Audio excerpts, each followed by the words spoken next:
Hello and welcome to the first episode of Test Grid's latest series, Coffee with the C-Suite, where I will be chatting to the various members of our senior leadership team about the trends and challenges in the recruitment industry and busting some myths along the way over a cup of coffee. My name is Miriam Sirovic, and today I'm joined by our CEO, Jared Ward. Hi, how are you? Jared, welcome and thank you for having coffee with me. Thanks, Mina. First and foremost, how are you? I'm good. I'm tired, I'm whingy, the usual type of stuff. So it's Monday. It's only my second coffee, so... Oh, you've got at least a couple more to go, so that's completely fine. Yeah. I'd like to start this segment off by asking my guests about their recommendation of the week. Now, this can be anything from something interesting you've read, listened to, eaten, seen, whatever you like. I'd like to, if you have anything... the coolest thing I've seen all week, I saw actually it's work related. For once, it's work related. Okay. So Amy shared with me Recite Me. It's a plug-in app for your website, so it's not just for careers or HR. It helps with accessibility for people with disabilities to come along and understand and read your So it's a really simple plug-in, not just solely focused on HR, but for like all clients, or not all clients, all people, and people who've got websites. So really, that's kind of a cool tool that we've seen the last couple of days. So anyone in HR who's looking to like revamp their website if it's a bit dated, this plug-in looks awesome. So we're not selling it here. Just no. This isn't a sales plug. This is an actual recommendation. So we saw it. It looks really cool. So reciteme.com. They're a UK company, so they got someone here in Australia. So brilliant, awesome. Thank you very much for that. I thought that the best way to start this series off would be to talk about the market at the moment, what's happening with recruitment, what are we looking at, and I guess we live and breathe this, so who better than to chat about it than yourself? Sure. So, okay. It's the weirdest market I've ever seen. So I've been involved in volume recruitment since, I joined Tesco in 2004, but I was doing recruitment, IT recruitment before that. So I've been in Australia since 2001, and it is the weirdest market I have ever seen. So unemployment has dropped away. It's like 3.5% or something like that, crazy now, something we haven't seen since the 50s, 60s and 70s worldwide. So that's pretty mental. So that's generally quite good for a business like Test Grid. People want to make sure they hire the right person, so they do the psych testing. The problem is that there's no people to do the to apply for the jobs that we test. So it's been really, really weird. So really, this really sort of conundrum that's going on, but the market looks to be turning just a little bit now. So we've had the federal government have increased intakes of immigrants. I think 150,000 new visas. It's the largest immigrant intake in Australia's history, I believe. Is it? Yeah. Okay, and it is to obviously address the skills shortage. So but they're doing some other weird things as well. So they've cut back on cybersecurity. So that's a really weird. That's a really weird one. That's a bit worrying.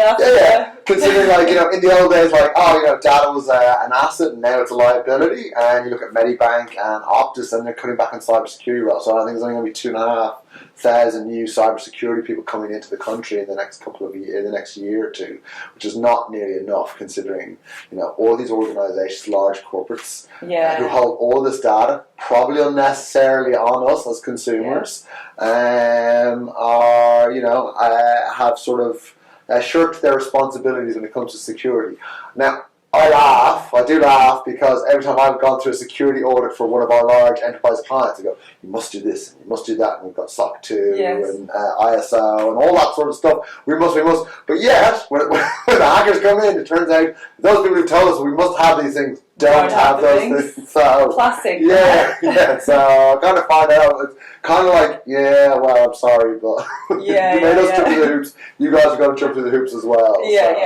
So that's my complaint. That's your little rant. That's your mini rant of the week.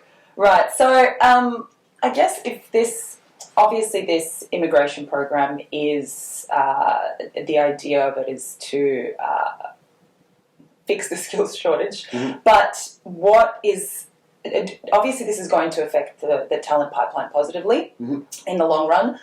But with these things, it's a good thing but it's not something that we can expect to see a change in overnight. So what is something that you could recommend, or that what is something that we're saying to our clients at the moment? How do you weather the candidate shortage storm? Well, I think it's a patience thing, and you've got to have some flexibility. So the downturn in job ads actually just started, so that's, and again, when I go, it's a weird environment.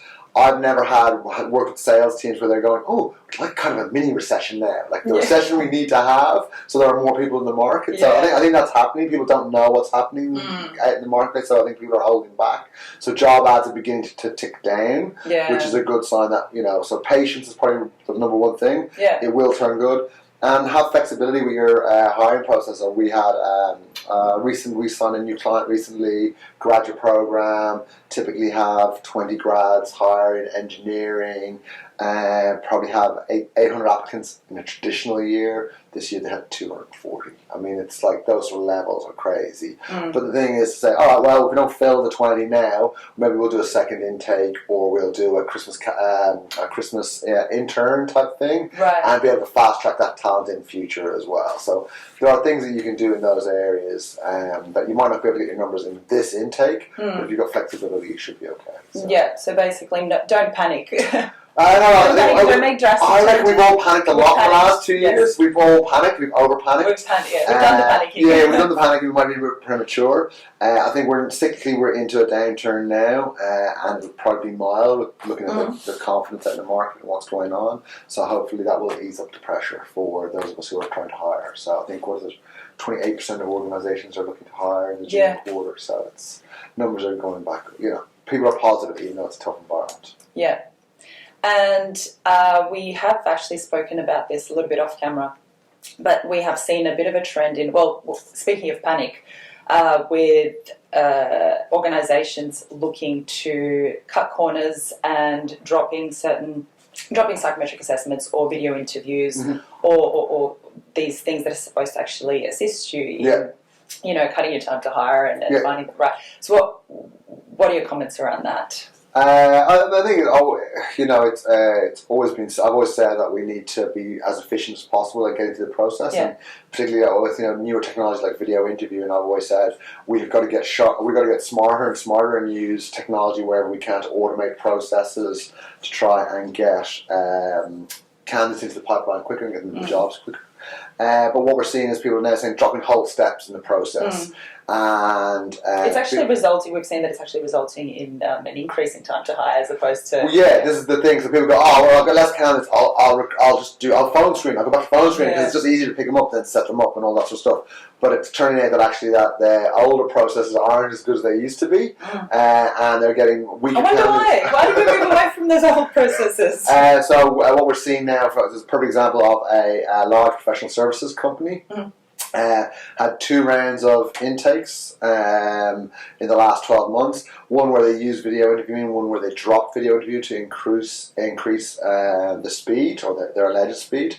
But actually the times blew out, and they had worse candidates come through. I think 38% of candidates came through were worse in the second intake without video interviewing. So they weren't properly screened, So therefore, actually, their time blows out to hire the same level of candidates. So little things like that, it might seem logical, but when you go back to the old ways, it doesn't really work. But then this is why, the AI marketing is so good. It's like, use our AI, we can do X, Y, and Z, it'll be much quicker. But actually, the marketing is always way ahead of the products. So that's a catch-22. Yeah, exactly. All right, well, thank you very much for joining me for a coffee today. Cheers. Thank you very much for having me. Thank you all for tuning in, and we'll see you next time. Cheers. Thank you. Bye.